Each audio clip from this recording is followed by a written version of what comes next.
Bagian ke-6, kakek pergi. 6 bulan ayah tinggal bersama kami. Malam ini semua harus berakhir.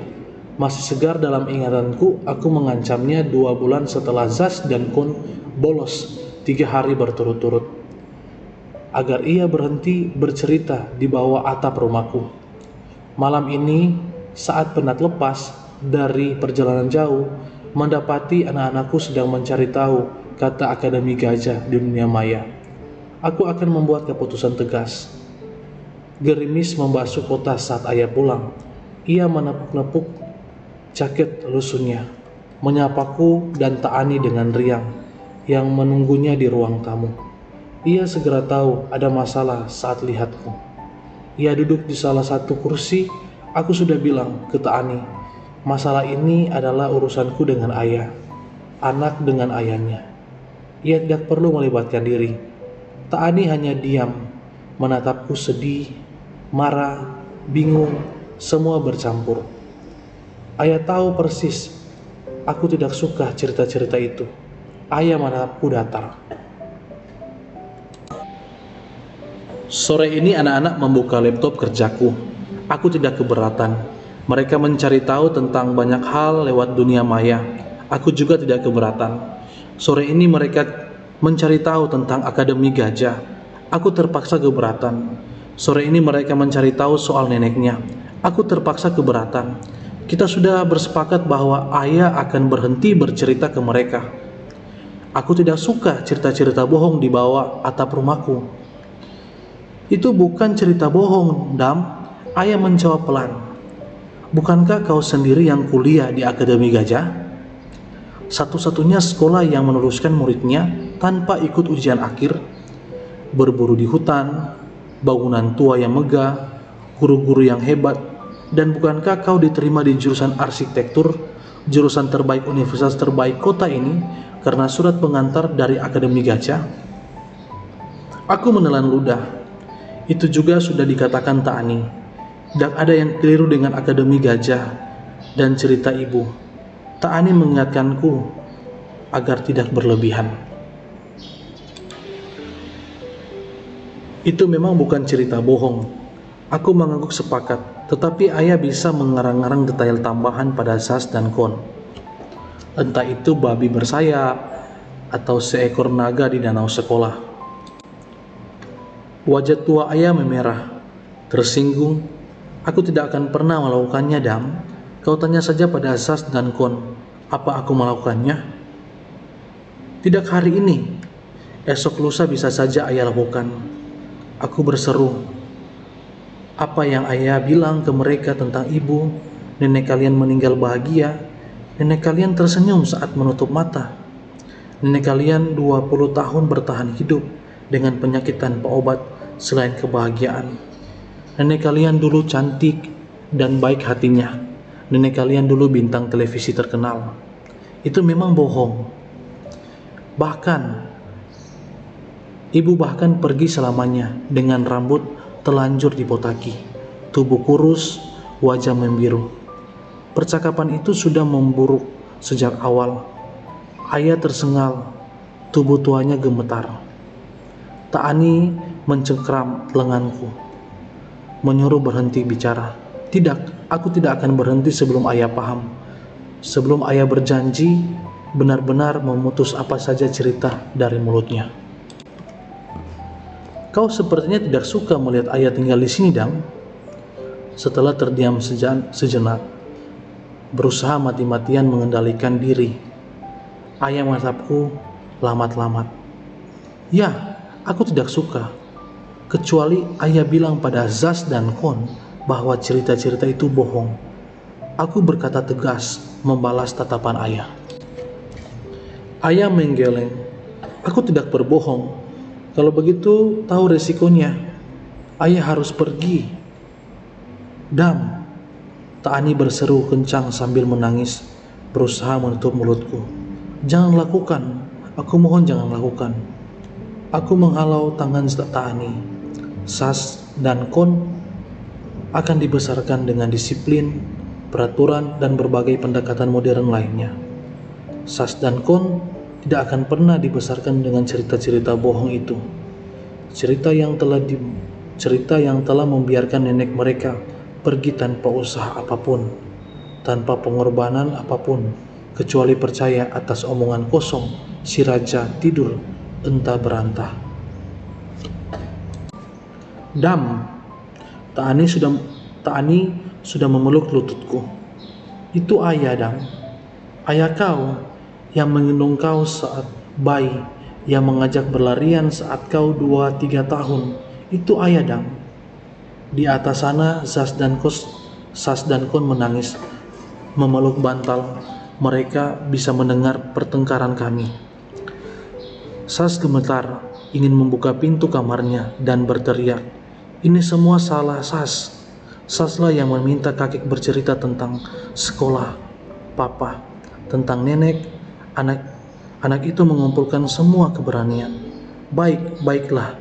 Ayah berdiri, matanya redup menatapku. Ibu kau benar. Tidak seharusnya aku dulu menceritakan petualangan masa muda itu. Ibu kau benar. Suatu saat aku tidak akan siap dengan akibatnya. Jangan pergi. Ta'ani melepaskan pelukan di lututku, berlari menahan lengan ayah. Aku mohon, ayah jangan pergi. Aku tidak kemana-mana, bukan? Ayah tertawa kecil. Kau dan anak-anak bebas mengunjungi kapan saja di rumah kecil. Dan entah sejak kapan Sas sudah mendorong pintu kamarnya, berlari menuruni anak tangga. Disusul adiknya ikut memeluk kakek mereka. Kakek, jangan pergi.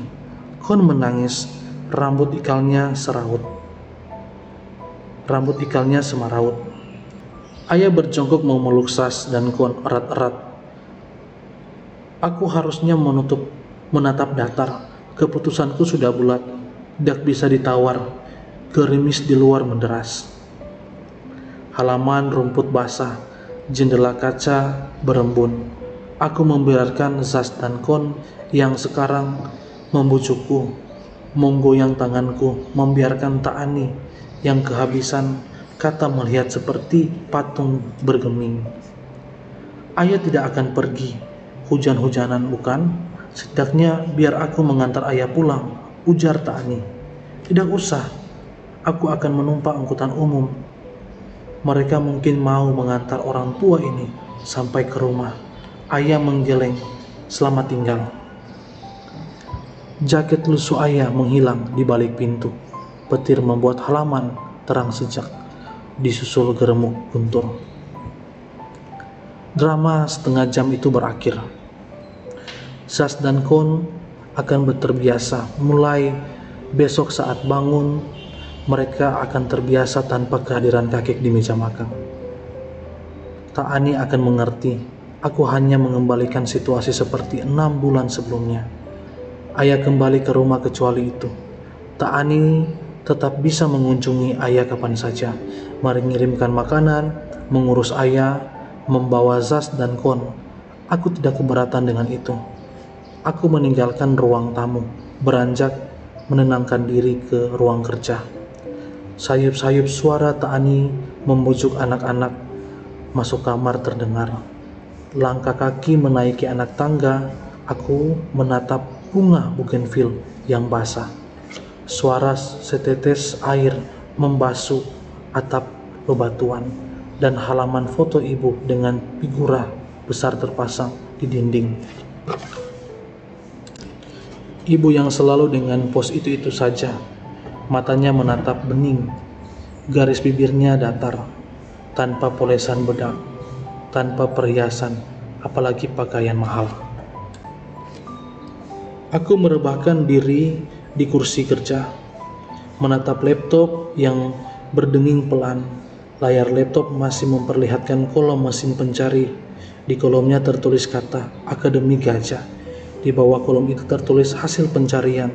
Tidak ditemukan laman apapun tentang kata di atas. Aku seperti baru menyadari sebuah keajaiban besar. Astaga, mesin pencari di laptopku tersambung ke seluruh ensiklopedia. Memuat berjuta isi buku-buku, artikel, berita, liputan, komentar, tulisan bahkan sekedar igawan dan catatan tidak penting yang pernah ada di dunia. Aku mengetikkan ulang kata itu, menekan tombol enter, hasilnya sama, pencarian nihil. Aku menatap layar laptop. Bagaimana mungkin tidak ada satupun laman yang pernah membahas tentang Akademi Gajah? Aku menghabiskan waktu selama 3 tahun di sana, mengumpulkan uang sebanyak mungkin untuk biaya perawatan ibu yang berakhir sia-sia. Aku memasukkan nama lengkap ibu. Laptop berdenging. Saat detik berselang, 12.000 hasil pencarian muncul. Berita-berita yang pernah memuat tentang ibu, artikel yang menulis tentangnya, kritikan dan pujian atas karirnya, foto-foto ibu yang cemerlang, bahkan cuplikan serial yang pernah dibintanginya. Aku tersedak. Tani benar, kebencian itu membuatku tidak adil.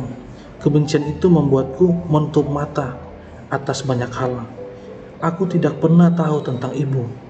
Ayah tidak pernah cerita. Sekali-kalinya ayah hendak bercerita adalah pada malam operasi ibu yang berakhir gagal. Aku menolak mentah-mentah mendengarkan.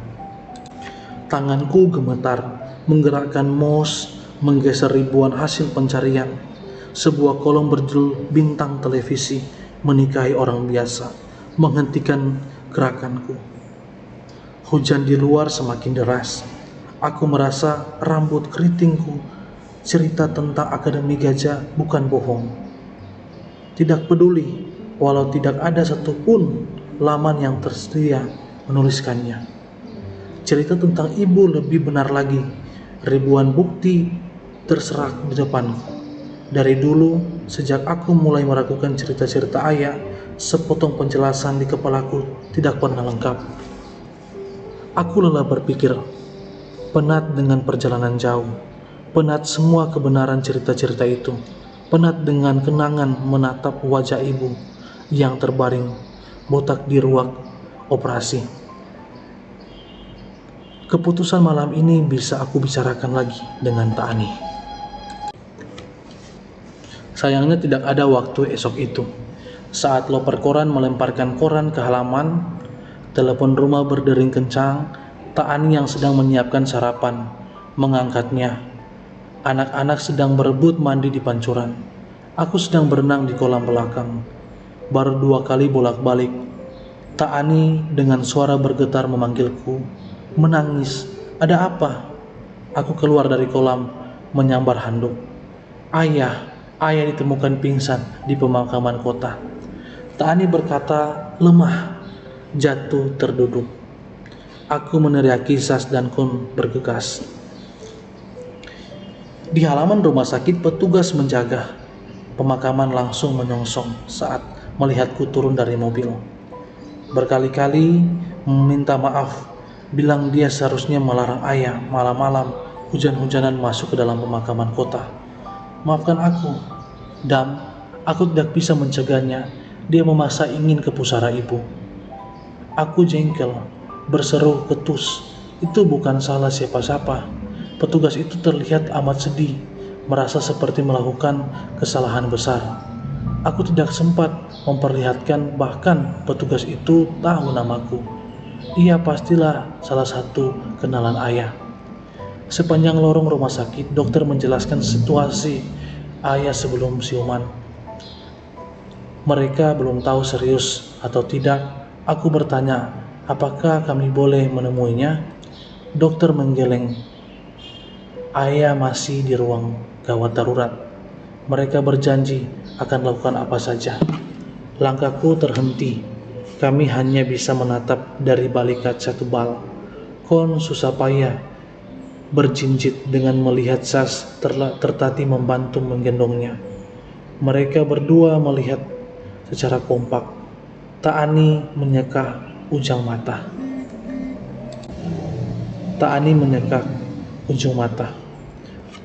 Sejenak saat berdiri menatap ayah di kejauhan yang sedang dikerumuni dokter dan perawat, seluruh kemarahan itu berguguran. Aku teringat momen yang sama saat dulu menatap ibu. Tubuh ayah dililit infus dan belalai. Kesibukan yang sama dan rasa takut yang sama tiba-tiba memenuhi hati. Aku dulu takut sekali. Ibu tidak sempat membuka mata sebelum aku memeluknya. Bilang betapa aku menyayanginya, betapa aku membuat ibu sembuh. Aku menatap langit, langit ruang tunggu, mengingatku pertengkaran semalam. Aku mengusir ayah dari rumah. Ayah pergi ke pusara ibu. Aku mendesah, tertahan. Sepanjang hari aku menunggu ayah. Tani hendak mengajak Sas dan Kon pulang sejenak. Berganti pakaian, makan siang, kedua anakku kompak menolak, berteriak tidak mau. Biarkan saja, aku mengangguk pada Tani. Mereka ingin ikut menunggu ya ayah. Sore hari, papa dan mama Tani datang, membawa bekal pakaian ganti dan selimut. Sas dan Kon makan dan menumpang mandi di toilet rumah sakit. Aku masih menatap lamat-lamat jendela ruang gawat darurat, entah apa yang terjadi dalam sana. Malam harinya saat Sas dan Kon jatuh tertidur, salah satu dokter keluar dari pintu kaca memanggilku. Ayah, kau siuman, Dam. Dia memaksa ingin bertemu dengan kau. Kondisinya belum stabil. Amat riskan berbicara lama dengannya. Tetapi dengan memaksa, jadi aku akan memberikan tenggat waktu 30 menit. Kau bisa menemuinya di dalam sana. Aku mengangguk. Tani beranjak berdiri. Dokter menggeleng. Hanya satu orang yang boleh masuk. Aku mengangguk pada Tani. Tidak apa-apa. Aku tidak akan marah. Di dalam sana 12 jam cemas menunggu kabar ayah. Sedikit banyak membuat kemarahan menguap. Aku melangkah di atas keramik putih. Tiba di ranjang operasi. Kondisi ayah menyedihkan. Tubuh kurus itu terkulai lemah di atas tempat tidur. Matanya redup, napasnya tidak atur. Dam, ayah tersenyum melihatku. Aku mengangguk. Ayah, apa kabar? Aku bertanya pelan. Buruk, Dam, buruk sekali. Ayah tertawa kecil yang membuatnya batuk. Aku membersihkan air liur yang keluar dari mulutnya. Maafkan ayah. Ayah berkata lirih menatap gerakan tanganku. Aku tidak tahu apa yang sebenarnya hendak ayah bicarakan dalam situasi genting seperti ini. Tetapi mendengar ia memulai percakapan dengan meminta maaf, membuat kebencian itu berguguran. Aku gemetar menyentuh jemari ayah. Maafkan ayah yang telah membuat ibu kau pergi. Kau benar, Dam. Seharusnya ayah tidak mempercayai kalimat si raja tidur. Sehebat apapun dia, sebijak apapun dia, seharusnya ayah lebih mempercayai naluri untuk melakukan apa saja untuk menyembuhkan ibu kau. Ayah sedikit tersengal. Maafkan ayah, Dam. Ayah sungguh keliru memahami urusan kita. Ayah pikir ayahlah orang yang paling sedih, paling kehilangan. Ayah keliru, kaulah ya. Kaulah yang orang yang paling sedih atas kepergian ibu kau. Ruang gawat darurat lengang, menyisakan bunyi alat pendeteksi kehidupan yang berbunyi pelan-pelan. Aku menggeleng, bergegas mendongak, mencegah air mata tumpah. Tidak ada yang perlu dimaafkan. Tidak ada, sejatinya kami berdua sama sedihnya atas kepergian ibu. Ayah akan bercerita. Maukah kau mendengarnya? Ayah janji ini cerita terakhir. Aku mengangguk. Ayah menarik napas dalam-dalam memperbaiki posisi berbaringnya. Kau pasti selalu bertanya-tanya, apakah ibu kau bahagia? Akan ayah ceritakan apakah ibu kau sesungguhnya bahagia atau tidak? Dalam salah satu perjalanan jauh yang pernah ayah lakukan, ayah tiba di perkampungan para sufi. Kau tahu apa itu sufi? Sufi adalah orang-orang yang tidak mencintai dunia dan seisinya. Mereka lebih sibuk memikirkan hal lain, memikirkan filsafat hidup, makna kehidupan, dan prinsip-prinsip hidup yang agung. Ayah tahu di antara banyak sufi, tidak semuanya berhasil mencapai pemahaman yang sempurna tentang kehidupan. Ada yang baru tahu tertatih-tatih belajar tentang kenapa kita harus hidup. Ada yang sudah mencapai pemahaman apa tujuan makna hidup. Ada pula yang telah berhasil melakukan perjalanan spiritual hingga memahami hakikat sejati kebahagiaan hidup. Itu pertanyaan terpenting ayah. Apa hakikat sejati kebahagiaan hidup? Apa definisi kebahagiaan? Kenapa tiba-tiba kita rasa senang dengan sebuah hadiah, kabar baik atau keberuntungan? Mengapa kita tiba-tiba sebaliknya merasa sedih dengan sebuah kejadian, kehilangan, atau sekedar kabar buruk? Kenapa hidup kita seperti dikendalikan sebuah benda yang disebut hati? Dan ada di antara sekelompok sufi itu yang bisa memberikan penjelasan memuaskan. Mereka menggeleng hingga akhirnya salah seseorang dari mereka menyarankan ayah berangkat ke dalam satu lereng gunung. Di sana tinggal salah satu sufi besar, ribuan muridnya, bijak orangnya. Boleh jadi dia tahu jawabannya. Ayah bergegas mengemas ransel, berangkat siang itu juga. Ayah menemui sang guru. Dia menerima ayah dengan ramah, memberi ayah kesempatan bertanya. Pertanyaannya ayah hanya satu, Dam, apa hakikat sejati kebahagiaan hidup? Dengan memahaminya, seluruh kesedihannya akan menguap seperti embun terkena sinar matahari. Dengan memilikinya, setiap hari kita bisa menghela napas bahagia. Sang guru terdiam lama, menggeleng berkata bahwa ayah memberikan pertanyaan yang dia tidak tahu. Tidak ada orang di dunia ini yang bisa menjawabnya. Ayah mendesah kecewa, kemana lagi harus mencari tahu. Sang guru menatap ayah lamat-lamat, berpikir sejenak. Seberapa tangguh ayah berusaha mencari tahu. Ayah berkata menatap, apapun akan ayah lakukan. Sang guru tersenyum. Dia memberikan pekerjaan teraneh yang pernah ayah tahu. 100 mil dari lereng gunung tempat dia bermukim terdapat tanah luas di tepi hutan. Ada perkampungan dekat hutan itu. Perkampungan itu butuh sumber mata air berupa danau. Sang guru menyuruh ayah membuatkan danau di tanah luas itu. Astaga, Dam, benar-benar sebuah danau. Itu bukan pekerjaan mudah. Ayah tertawa pelan, membuat napasnya sedikit tersengal. Sang guru bilang, ketika kau berhasil membuat sebuah danau indah yang jernih bagai air mata, kau akan mendapatkan jawaban hakikat sejati kebahagiaan. Berangkatlah setahun kemudian, aku akan datang. Aku akan melihat apakah danau itu sudah sebening air mata. Walau tidak punya ide apapun soal danau itu, ayah mengangguk. Mantap. Walau tidak punya ide apapun soal danau itu, ayah mengangguk mantap. Ayah sudah menduga definisi kebahagiaan sejati seharga pengorbanan besar. Itu pencapaian paling setinggi seseorang sufi, dan sepertinya tidak bisa diperoleh hanya dengan membaca buku atau bertanya.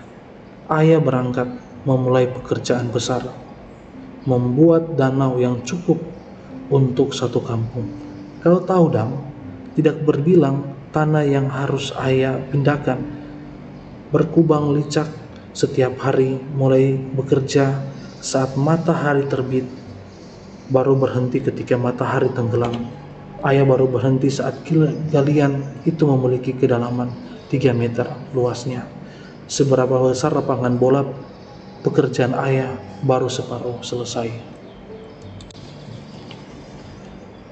Ayah kemudian membuat parit-parit dari mata air yang ada di hutan, mengalirkannya ke lubang danau. Setahun berlalu, danau itu jadi. Ayah tersenyum senang. Tidak lama lagi jawaban pertanyaan itu akan datang. Lihatlah danau yang ayah buat sebening air mata. Sesuai janji, sang guru datang menjenguk ayah pada hari yang ditentukan. Sialnya, malam sebelum dia datang, hujan turun. Sumber mata air di hutan menjadi kotor. Ayah yang semangat mengajak sang guru ke tepi danau mendesak kecewa. Lihat, danau yang ayah buat jauh dari bening berubah keruh. Sang guru menepuk bahu ayah. Sang guru berkata, ayah tidak boleh putus asa. Tahun depan sang guru akan kembali. Setelah memikirkan jalan keluarnya, ayah memutuskan membuat saringan di setiap parit agar air keruh dan kotor dari mata air ketika hujan turun tetap bening saat tiba di danau. Ayah mengerjakannya dengan senang hati. Ide ini akan berhasil. Ayah juga memperbaiki seluruh parit yang bermuara ke danau, memastikan tidak ada sumbernya yang bermasalah. Sedikit saja ada air keruh masuk. Danau sekristal air mata langsung tercemar. Setahun berlalu lagi, sang guru datang menjenguk ayah. Lihat, danau buatan ayah indah tiada terkira. Pantulan dedaunan di atas pemukiman danau seperti nyata. Ayah tersenyum menunggu jawaban atas pertanyaan ayah. Sang guru menggeleng. Dia meraih sepotong bambu sepanjang, lantas menusuk-nusuk dasar danau. Ayah berseru mencegahnya. Itu akan membuat air danau keruh. Benar saja, lantai danau yang terbuat dari tanah langsung mengeluarkan kepup lumpur kecoklatan dalam sekejap. Danau bening itu musnah. Sang guru menepuk-nepuk bahu ayah, lalu berkata, kau pikirkan lagi. Tahun depan aku akan kembali. Ayah Dam sejenak menarik napas pelan. Kau tahu Dam, ayah seperti dipermainkan. Apalagi yang kurang dari danau ayah. 2 tahun sia-sia. Baiklah, ayah tahu apa yang harus ayah kerjakan. Ayah memutuskan menggali danau sedalam mungkin hingga menyentuh dasar bebatuan, menyentuh mata airnya. Setahun berlalu, ayah masih berkutat menyingkirkan tanah-tanah. Kedalaman danau sudah 10 meter. Sang guru datang melihat dengan taksim. Ayah yang sibuk bekerja. 2 tahun berlalu, ayah masih berkutat mengeduk tanah. 3 tahun berlalu, setelah kerja keras siang malam, akhirnya ayah berhasil menyentuh dasar bebatuan. Air keluar deras dari sela-sela batunya. Ayah tertawa senang. Semua perut ayah tertutup. Danau itu sempurna. Hanya digenangi air dari mata airnya sendiri. Guru datang pada hari yang dijanjikan. Dia tertawa renyah melihat danau yang bagai kristal air mata, tetapi bening meski ada yang menusuk-nusuk dasarnya. Tetap dengan cepat kembali bening meski ada air dari perit yang bocor dan sejenak membuat keruh. Sang guru menatap ayah bertanya, apakah ayah masih butuh penjelasan atas pertanyaan itu? Ayah menggeleng. Hari itu ayah sudah tahu jawabannya. Dan setelah 5 tahun bekerja keras hanya untuk memahami sebuah kebijaksanaan hidup sederhana, ayah tahu jawabannya. Itulah hakikat sejati kebahagiaan hidup, dan hakikat itu berasal dari hati kau sendiri. Bagaimana kau membersihkan dan melampangkan hati.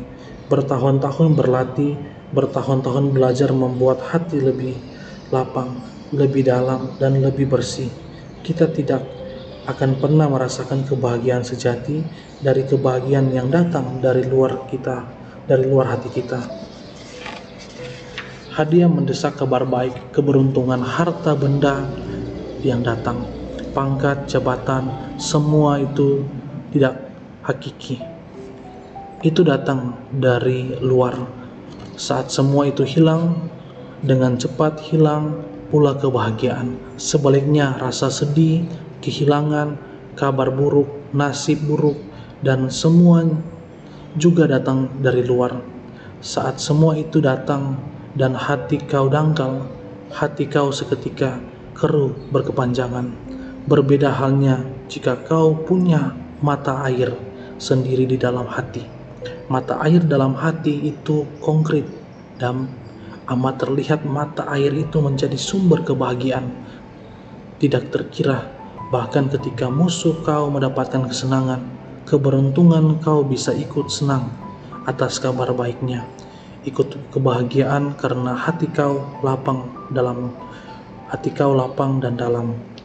Sementara orang-orang yang hatinya dangkal, sempit, tidak terlatih, bahkan ketika sahabat baiknya mendapatkan nasib baik, dia dengan segera iri hati dan gelisah. Padahal apa susahnya ikut senang? Itulah hakikat sejati kebahagiaan, dan ketika kau bisa membuat hati bagai danau dalam dengan sumber mata air sebening air mata, memperolehnya tidak mudah. Kau harus terbiasa dengan kehidupan bersahaja, sederhana, dan apa adanya. Kau harus bekerja keras, sungguh-sungguh, dan atas pilihan sendiri, memaksa hati kau berlatih. Apakah ibu kau berbahagia? Saat dia terkenal, kaya, dan berpengaruh, semua orang mengelilinginya, semua orang memujanya. Dia bintang televisi pada masanya. Hingga kesedihan itu tiba hanya dari sebuah parit yang kotor. Sedikit saja air keruh itu. Ketika hati kau tidak memiliki mata air sendiri, dengan segera kotor. Semua danau indah milik kau. Dia jatuh saat menghadiri pesta besar. Dokter bilang usianya tidak akan lebih dari 2 tahun. Itu parit keruh yang besar sekali, seketika meruntuhkan seluruh kebahagiaan atas kekayaan, keterkenalan, dan pengaruhnya. Ibu kau kehilangan gairah hidup. Orang-orang di sekitarnya saat tahu kabar itu bergegas pergi meninggalkannya. Tidak ada masa depan bekerja bersamanya.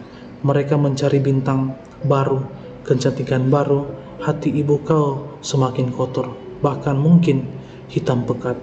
Dia mencari pelarian, melampiaskan kesedihan dengan cara keliru. Ayah bertemu dengannya saat pesawat kami mengalami keterlambatan 12 jam. Wajahnya pucat, tangannya kering gemetar. Dia harus menjalani terapi ketergantungan obat. Kami berkenalan. Aku tidak tahu kenapa dia tertarik berbicara dengan ayah. Bahkan mau mendengarkan begitu saja cerita-cerita petualangan ayah. Saat ayah menceritakan kolam para sufi, danau bening yang ayah bangun selama 5 tahun itu, dia menangis terseduh. Ayah bingung. Dia malah memeluk ayah, bilang bahwa cerita itu benar sekali. Kebahagiaan itu datang dari hati kita sendiri, bukan dari orang lain. Harta benda, ketenaran, apalagi kekuasaan, tidak peduli seberapa jahat dan merusak ke sekitar. Tidak peduli seberapa banyak parit-parit itu menggelontarkan air keruh. Ketika kau memiliki hati seperti mata air sendiri dalam hati, dengan cepat danau itu akan bening kembali. Dia menikahi dengan ayah 6 bulan kemudian. Ayah membawanya ke si Raja Tidur. Setahun kemudian mendengarkan kesimpulan menyedihkan itu. Kami berbicara malam itu. Ibu kau bilang dia setidaknya bisa bertahan setahun lagi. Tidak masalah. Dan kau lahir, Dam. Energi kebahagiaan saat melihat kau menangis menyambut kehidupan membuat ibu kau bertahan 6 tahun. Kau masuk sekolah mengenakan seragam. Itu membuatnya bertahan 3 tahun lagi. Kau SMP, kau masuk Akademi Gajah. Ibu kau bertahan bahkan lebih lama dibandingkan perkiraan si Raja Tidur.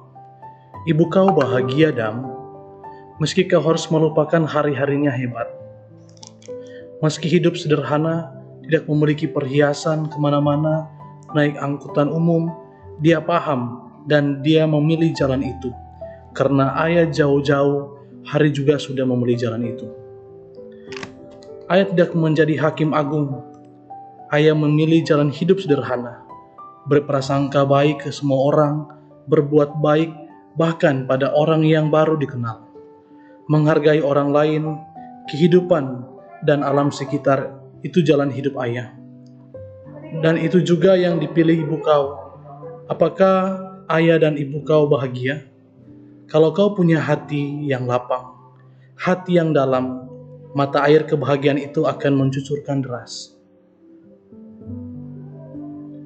Mata air kebahagiaan itu akan mengucur deras. Tidak ada kesedihan yang bisa merusaknya, termasuk kesedihan karena cemburu iri hati atau dengki dengan kebahagiaan orang lain. Sebaliknya, kebahagiaan atau gelar hebat, pangkat tinggi, kekuasaan, harta benda, itu semua tidak akan menambah sedikit pun beningnya kebahagiaan kau miliki. Apakah ibu kau bahagia, Dam? Kau sekarang tahu jawabannya. Pagi ini ayah dimakamkan. Aku tidak pernah melihat keramaian seperti ini sebelumnya di kota. Mengalahkan kejuaraan nasional renang, festival kembang api, bahkan tur sang kapten 20 tahun silam. Antrian pelayat mengular panjang. Pemakaman ini dihadiri wali kota, keluarga, jarjit teman-teman sekolahku, teman-teman klub renang, tetangga, kolega, dan kenalan ayah yang sebagian besar tidak kukenali. Rombongan demi rombongan, pasangan demi pasangan, para pelayat datang. Aku mengangguk, pelan menerima setiap kalimat pujian untuk ayah. Kalimat membesarkan hati, kalimat ikut berduka cita. Aku mendongak sejenak. Ada 9 formasi layang-layang besar di atas sana. Aku mendesah, sepertinya ini bukan minggu festival layang-layang. Siapa pula yang iseng menerbangkan layang-layang pada musim penghujan? Layang-layang itu terlihat anggun, mengambang. Pa, jangan-jangan itu formasi layang-layang 9 klan suku penguasa angin. Mereka datang untuk melayat kakek. Sas yang berdiri di sebelahku berbisik. Aku tertawa getir, mengacak rambutnya. Apakah nanti kakek akan bangun, Pa? Kon menunjuk kuburan merah yang bertabur bunga. Usia Kon baru 6 tahun. Dia belum mengerti benar tentang kematian. Aku menggeleng tersenyum. Kau dari tadi bertanya terus, berisik. Sas mengikut adiknya, menyuruh diam. Kon melotot, berkacak pinggang. Antrian pelayat yang menyapa kami membuat wajah terlipat. Kon segera pudar. Salah satu tetangga mencubit pipi tembamnya. Di tepi pemakaman terdengar teriakan-teriakan, seruan-seruan tertahan. Kerumunan mencair. Anak-anak muda berlarian, mendorong tidak sabaran. Teriakan pengawal berusaha membuat pagar betis. Aku mendongkak. Apa yang terjadi? Ta'ani juga ikut menjulurkan leher. Perhatian pelayat tertuju ke sana, ke tepi pemakaman kota. Lihatlah, sambil tersenyum lebar, melambaikan tangan, pemain sepak bola terhebat itu bergerak maju. Tidak hanya sendiri, dia datang bersama pemain legendaris. Sas dan Kun terengah, mencengkram pahaku. Itulah si nomor 10. Ia berlari kecil, mendekat. Telunjuknya menunjuk-nunjuk kepadaku, menenggelangkan kepala di belakang si nomor 10 juga tersenyum ramai. Idola masa kecilku, sang kapten, menyadari siapa yang datang. Ribuan pelayat tanpa disuruh serempak bertepuk tangan. Si nomor 10 langkah dari pusara ayah. Dia mengancungkan tangannya sebentar, tanda setiap kali dia membuat gol. Ya, Sas dan Kon sudah meloncat, melihat kali dengan pasti 2 monster kecil itu. Kata si nomor 10, Tidak salah lagi, kalian pasti dua monster sekecil itu.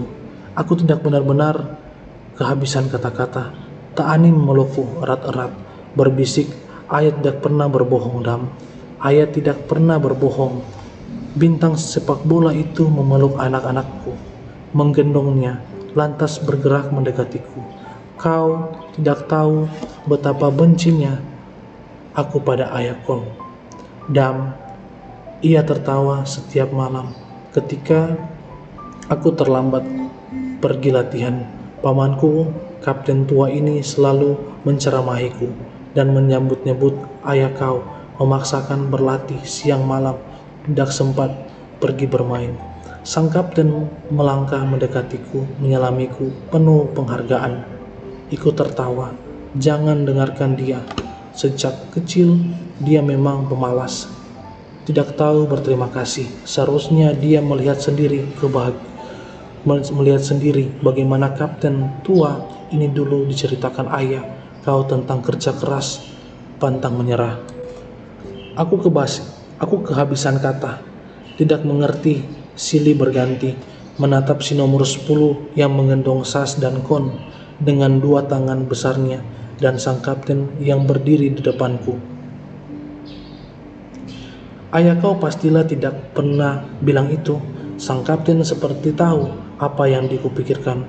Tentu saja, karena sejati tanpa bertemu dengan ayah kau saat kau menjadi pengentar sup jamur, aku tidak akan pernah menjadi pemain hebat. Dan tanpa itu keponakanku yang pemalas itu juga tidak akan pernah menjadi pemain hebat karena aku tidak punya inspirasi mendidiknya. Ayah kaulah yang datang di klub itu, bilang aku berhak mendapatkan kesempatan. Dia mengancam akan melaporkan klub itu ke komite olahraga karena menolakku ikut seleksi hanya gara-gara tinggi badan. Senang akhirnya bisa bertemu dengan keluarga kau, Dam. Satu-satunya penyesalanku adalah aku tidak pernah tahu di mana ayah kau tinggal. Dia raib begitu saja setelah lulus sekolah masternya. Aku bertahun-tahun menyuruh agenku mencari tahu. Saat tur ke kota-kota kau 30 tahun silam, aku berharap ayah kau menyapa, ternyata tidak. Aku bertanya ke panitia pertandingan, tidak ada yang tahu. Untunglah keponakanku yang pemalas ini ikut mencari. Dia berhasil mendapatkan nomor telepon ayah kau beberapa bulan lalu dan pernah menghubungi ayah kau. Kami merencanakan datang saat liburan musim kompetisi. Lihat aku datang, amat terlambat. Ayah kau sudah pergi. Mataku tiba-tiba basah oleh air mata. Apakah ini sungguhan? Orang-orang masih bertepuk tangan. Jarjit yang dulu bangga sekali punya bola bertanda tangan itu mengacungkan jempolnya. Sang kapten sudah memelukku erat-erat. Aku turut berduka cita, Dam. Ayah kau adalah segalanya bagi kapten tua ini. Ayah kau selalu sederhana untuk mengakuinya. Aku balas memeluknya erat-erat, menangis terisak. Pagi itu aku tahu ayah bukan pembohong.